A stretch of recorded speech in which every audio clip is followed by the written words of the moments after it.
আমার রেখেছিল ফাঁসির কন্ডেম সেলের ভেতরে, আপনাকে রাখা হবে আয়না ঘরে। অনেকে বলছে আমি চট করে চলে আসবো, আসেন আয়না ঘরে ঢুকে, আপনি আসেন।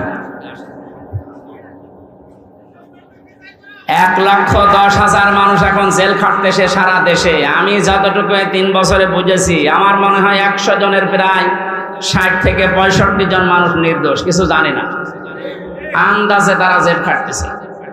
যারা এই অবৈধ কাজগুলোর সাথে জড়িত, সে টাকা পয়সা খেয়ে হোক আর চাপে হোক, প্রত্যেককে এই মামলাগুলোতে যদি সাক্ষ্য প্রমাণ হয় যে না ওর কোনো দোষ নেই, বেকসুর খালাস পেয়ে যাচ্ছে, তাহলে 3 বছর 5 বছর 10 বছর তার জীবন থেকে আপনি নষ্ট করলেন কেন?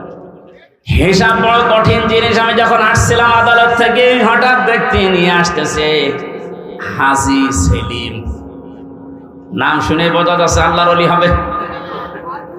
দর্জের চরিত্র শয়তান অত নিচে নামে না, হাওমাও করে কাঁপতেছে।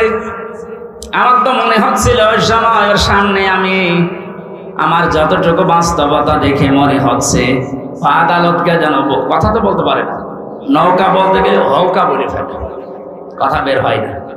যদি কথা বলতে পারতো ভালোভাবে, ও বলতো আদালত আমার যত কিছু আছে সব আমি দিয়ে দিলাম, আমার ছেড়ে দিল। কিয়ামতের ময়দানটাও ঠিক এইভাবে আল্লাহ সাজাবে। আল্লাহ পাক বলেন ওয়াসাহিবাতিহি ওয়া আখিহি ওয়া ফাসিলাতিহি আল্লাতী তুবি।